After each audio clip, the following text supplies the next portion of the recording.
Quite a clip. Well, I wanted to stay out of the presidential election.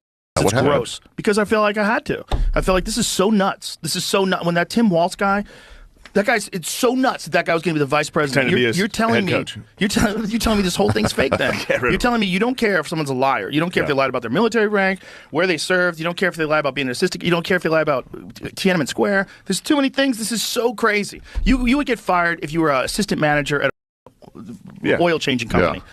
Okay, there's so much here first. Donald Trump lies like breathing. He doesn't know what the truth is. The crowd was massive. That was all the way back down to the Washington Monument. It looked like 1.5 million people to get this network.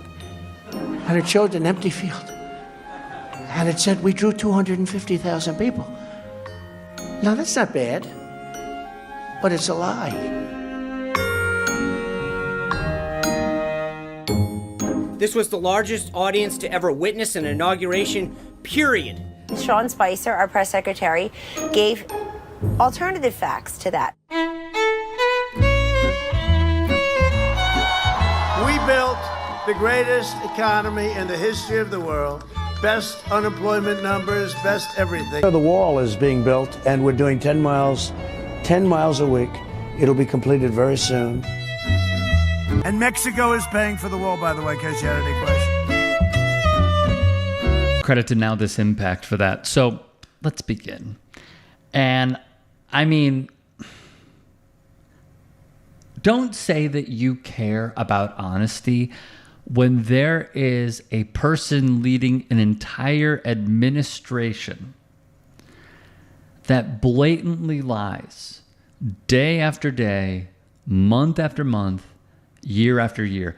You cannot cling to, I want honest people, and then admittedly cast your ballot for Donald John Trump.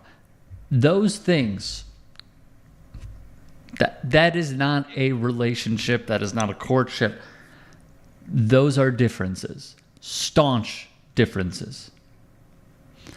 When he says, and the Washington Post even accumulated all the untruths. 30,573. He averaged 21 erroneous claims a day. And by the way, it took him 27 months to reach 10,000, 14 months to reach 20, 30,000 less than 5 months later. The man is a pathological liar. We're going to get into the psychology of it in a moment. But let me just say this to be very clear, okay? You can't say that you care about truths. You cannot when you are voting for that. And he is getting dragged online. And he should be getting dragged online. This is the #1 podcast in the world. And what we have seen recently is lining up with a theory I had, which is when Vladimir Klitschko, former boxing champion, brother to Vitaly, another boxing champion in the heavyweight division, called out Joe Rogan by peddling in Russian propaganda and saying, why don't you have me on? So you can get some of the pure, unabashed honesty on the ground in Ukraine. Rogan didn't reply. A fan page, to be very clear, called Joe Rogan HQ replied, but it lines up with my thinking.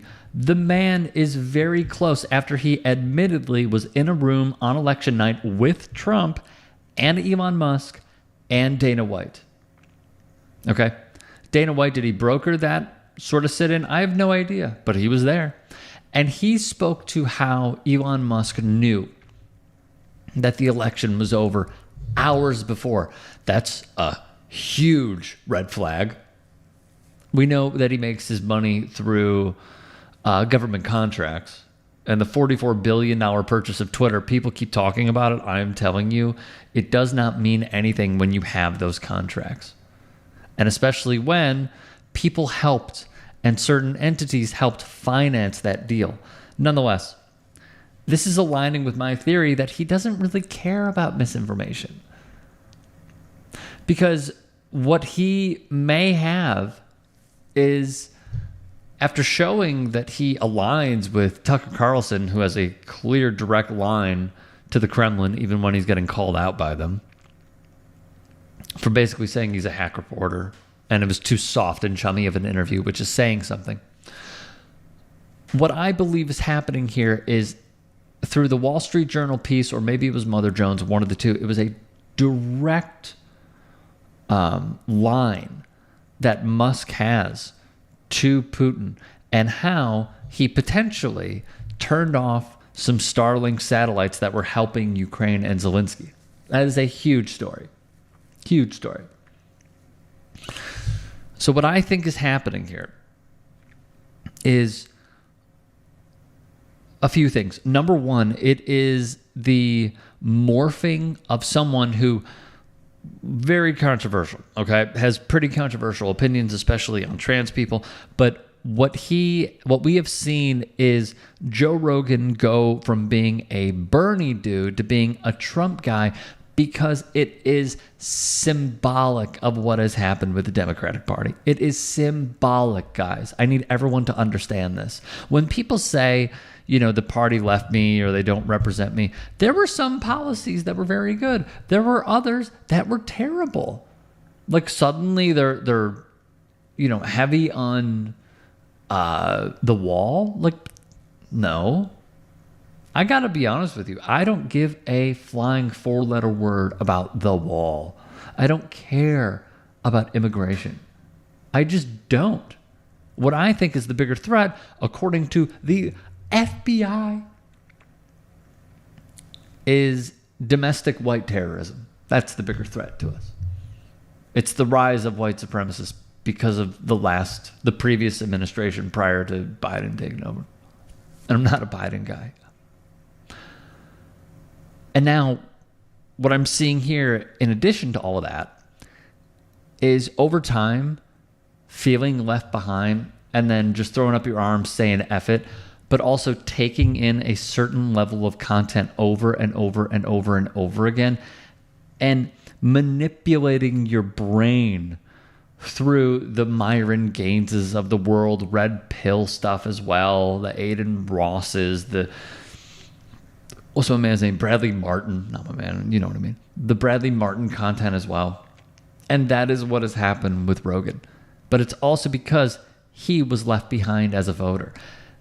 I love hearing, and I know we're going in different places, and I want to get to the psychology of lying behind politicians in a second. But what really gets me is how people are saying we need a Joe Rogan when the point was made by Haas, and I agree with it. They had it. His name was Joe Rogan.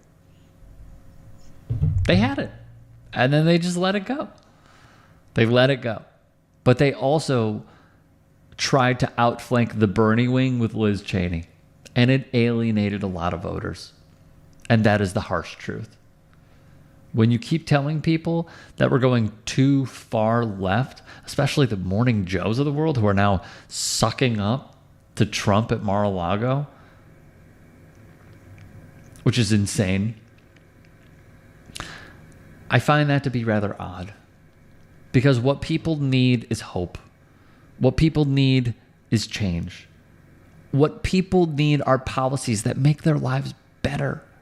And when you don't offer that and you're basically trying to take out, I said this yesterday, another piece of the pie of republicanism and just launch it into like centrism, it doesn't work. And the big conflict of interest here and the underlying theme is they are enslaved to the same donors that a lot of Republicans are because they take the money. If you run on hard leftist populist policy, it'll win. But now here we are. But back to Rogan. Don't tell me that you care about this stuff. You don't. You don't care. You don't care.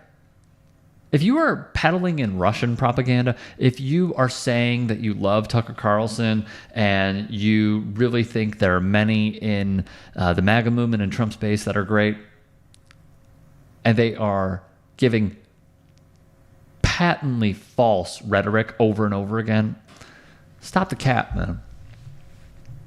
But here's this. Daniel Dale would put out an article saying Trump falsely claimed of the Federal Emergency Management Agency, FEMA, they have no money. You know where they gave the money? To illegal immigrants.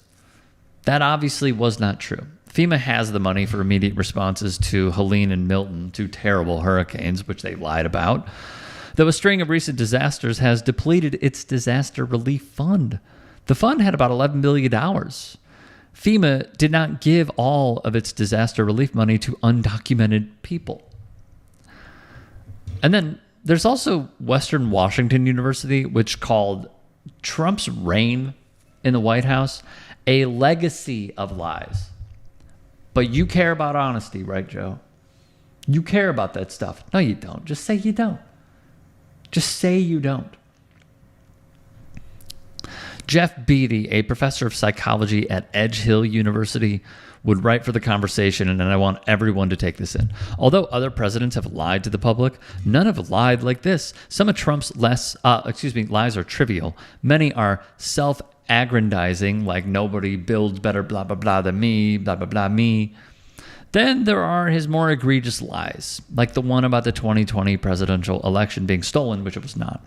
Demonstrably and dangerously contrary to the facts, with serious consequences for the nation and public trust. He would continue, and this is vital information for everyone to know.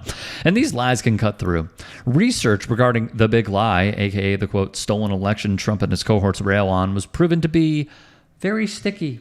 Around 50% of Republican voters believed it, regardless of any emerging contrary evidence. The researchers also found that belief in this lie boosted Republican supporters' self-esteem, as they weren't losers after all. That is sipping the tea right there, man. Lastly, here's the kicker for Rogan and other Trumpers via Beatty. Certain types of personality are drawn to telling these sorts of lies, including those with little empathy, such as narcissists and psychopaths. They don't care about the consequences for the recipient. It's all about them. Feels pretty fitting. Thoughts, comments down below.